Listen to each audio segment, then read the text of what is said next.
ओम शांति पाल भाई। ओम शांति ईश्वर भाई। पाल भाई, हम आज की मूल्य रिवीजन कर रहे हैं जी। और आज 1 फरवरी है और आज बाबा का अवतरण दिवस भी है। बाबा की पधारमणि है शांतिवन में आज। और आज खास सारी दुनिया शांति शांति के लिए भटक रही है।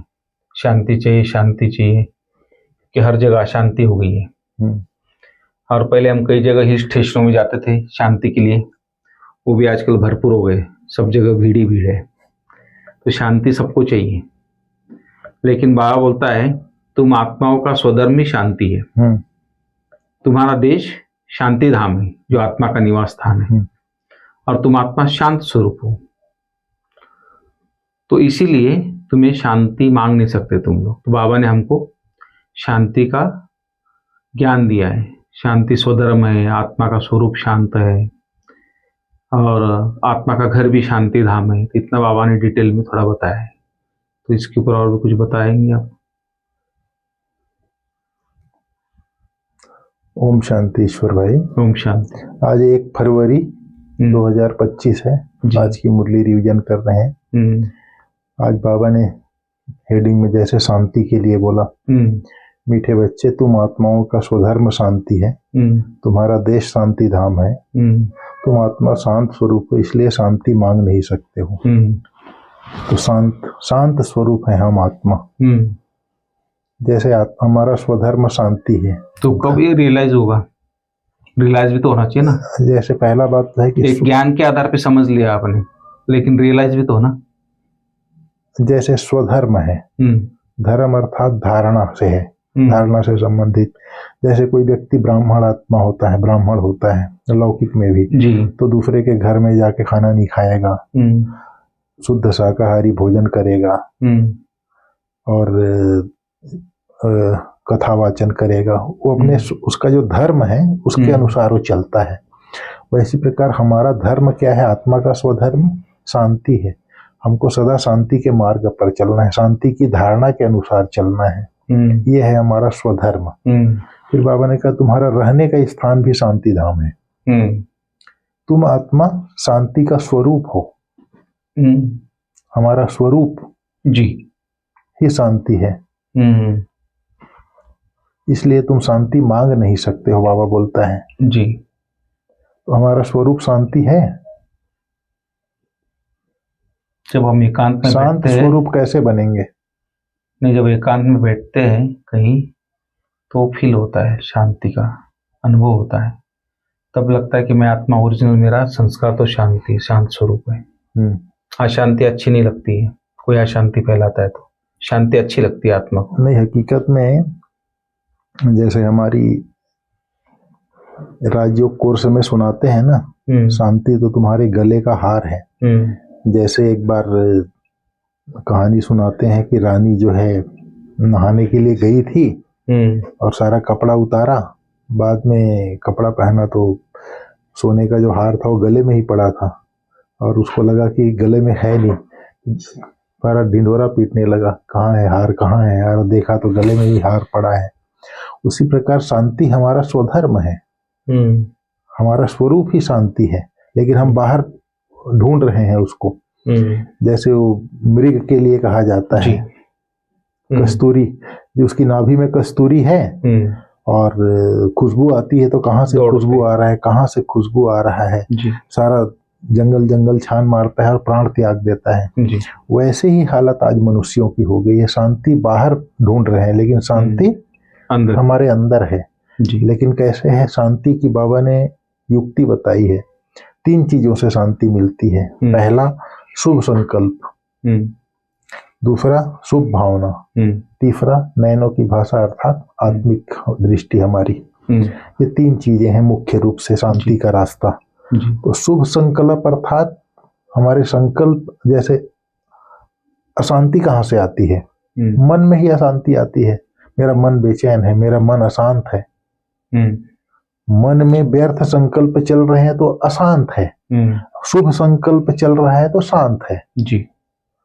इसीलिए हमारा पॉजिटिव थिंकिंग का कोर्स भी चलता है ना। तो शांति का स्रोत, शांति का यंत्र, शांति का मशीन है शुभ संकल्प।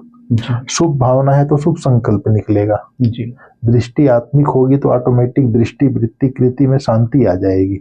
जी ये शांति हमारे अंदर निहित है, हमको उसको जागृत करना है, उसको जान करके। जी। तो पाल भाई, आत्मा शांत स्वरूप होकर जब योग लगाती है तो बाबा ने बोला तुम्हारा योग बल कौन सी कमाल करता है। तो बाबा ने कहा योग बल से तुम सारी दुनिया को पवित्र बनाते हो। तुम कितने थोड़े बच्चे हो जो योग बल से यहाँ सारा पहाड़ उठाते हो। पहाड़ बनाए, कली रूपी पहाड़ को उठाकर सोने का पहाड़ बना देते हो, स्थापन करते हो। तब बोले 5 तत्व सत्व प्रधान हो जाते हैं, और जब 5 तत्व सत्व प्रधान हो जाते तो फल भी अच्छा देते हैं। सत्व प्रधान तत्वों से यह शरीर भी सत्व प्रधान होता है। वहाँ फल भी बहुत ही बड़े बड़े स्वादिष्ट होते हैं। सतयुग की बात बाबा ने कहा है। तो इस तरह बाबा ने आज क्वेश्चन आंसर में सतयुग की ये आज अभी के योग बल का सतयुग के क्या फायदे हैं, सतयुग में मनुष्य आत्मा को क्या क्या प्राप्तियां हैं वो बताएं। योग बल से एक तो सारी दुनिया को पवित्र बनाते हो। जैसे ही परमात्मा के साथ हम योग लगाते हैं, उसके संबंध जोड़ते हैं, तो हमारी आत्मा पवित्र बनती है, तो सारी दुनिया ही पवित्र बन जाती है। बाबा ने कहा तुम कितने थोड़े बच्चे हो, सारी दुनिया में इतनी सारी आत्माएं हैं लेकिन सब थोड़ी योग कर रहे हैं।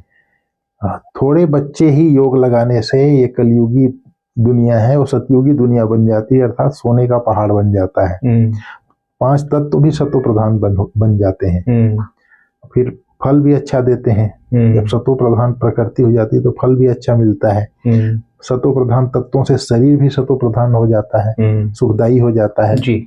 वहाँ के फल भी बहुत बड़े बड़े स्वादिष्ट होते हैं। हम आत्मा पवित्र बनने से प्रकृति भी सत्व प्रधान बन जाती है, दुनिया भी सत्व प्रधान बन जाती है। वहाँ के फल फूल पौधे सारी प्रकृति के 5 तत्व सब सुखदायी बन जाते हैं। सिर्फ योग बल से एक परमात्मा को जान करके, अपने को आत्मा समझ करके परमात्मा को याद करने से ये सारी प्राप्तियां ऑटोमेटिक हो जाती है जी।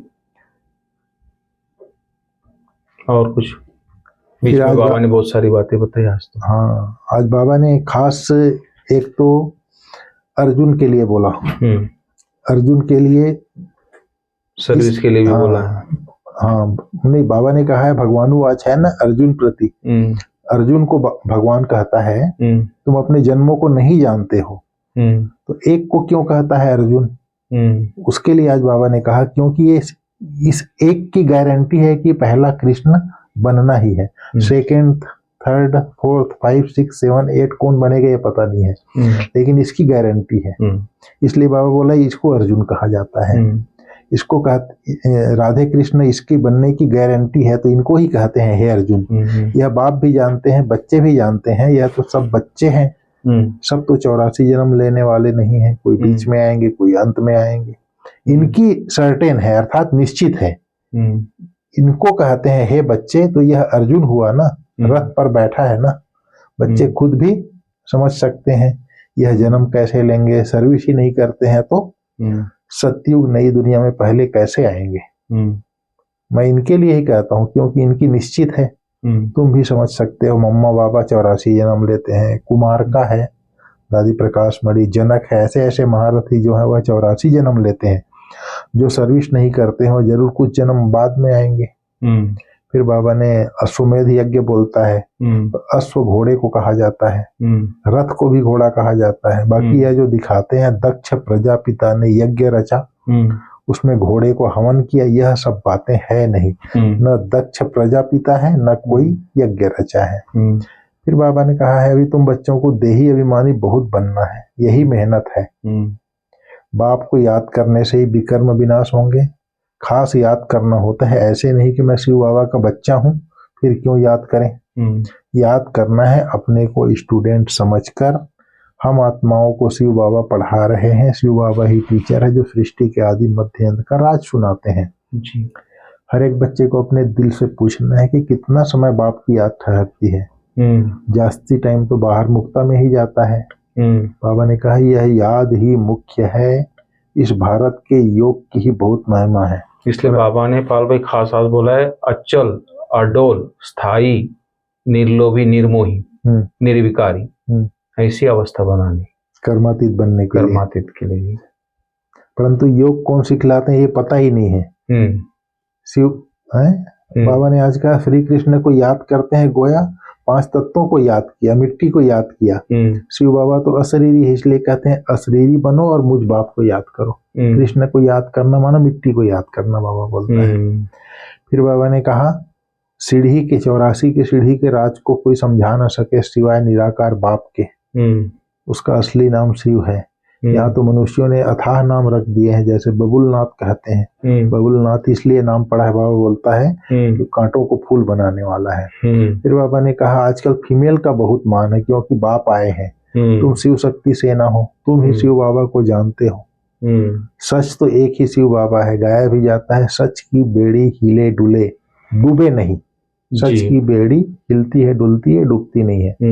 तो तुम सच्चे हो, नई दुनिया स्थापन कर रहे हो, बाकी झूठी बेड़ियां सब खलास हो जाएगी, बाबा बोलता है। फिर बाबा ने आज बोला युधिष्ठिर के बारे में बताया। यह है युधिष्ठिर। कौन? ब्रह्मा बाबा। युद्ध के मैदान में तुम बच्चों को खड़ा करने वाला, लेकिन यह है अहिंसक है। मनुष्य हिंसा समझ लेते हैं। बाप कहते हैं पहली मुख्य हिंसा काम कटारी है, इसलिए काम महाशत्रु कहा जाता है। इन पर ही विजय पाना है। मूल बात है ही काम विकार की, पतित माना विकारी। विकारी कहा ही जाता है पतित बनने वाले को। क्रोधी लोभी को विकारी नहीं कहा जाता, बाबा बोलता है। देवताओं को निर्विकारी कहा जाता है। निर्लोभी निर्मोही निर्विकारी कभी विकार में नहीं जाते। फिर बाबा ने कहा लक्ष्मी नारायण ने भी याद के बल से यह पद पाया है, फिर पा रहे हैं। हम ही देवी देवता थे, हमने कल्प पहले ऐसे राज्य पाया था जो गंवाया, हम फिर पा रहे हैं। बाबा ने कहा यह चिंतन बुद्धि में रहे तो बहुत खुशी रहेगी, परंतु माया भुला देती है। बाबा जानते हैं तुम स्थायी याद में नहीं रह सकेंगे। तुम बच्चे अचल अडोल बन याद करते हो तो जल्दी कर्मातीत अवस्था हो जाए, आत्मा वापस चली जाए, परंतु नहीं। बाबा कहते हैं, बाबा ने कहा तुम योग बल से अपनी ज्योति जगाते हो, योग से तुम पवित्र बनते हो। ज्ञान से धन मिलता है, पढ़ाई को सोर्स ऑफ इनकम कहा जाता है, और योग से पवित्र बनते हो। बाबा ने कहा योग बल से तुम खास भारत और आम सारे विश्व को पवित्र बनाते हैं। इसमें कन्याएं भी बहुत मददगार बन सकती है। बाबा ने कहा सर्विस कर उच्च पद पाना है, जीवन हीरे जैसा बनाना है, कम नहीं। जो सर्विस करेंगे वही उच्च पद पाएंगे, उनका ही हीरे जैसा जन्म होता है। बाबा ने कहा फॉलो फादर मदर करना है, सी मदर फादर और अनन्य ब्रदर से सिस्टर, सबको नहीं फॉलो करना है।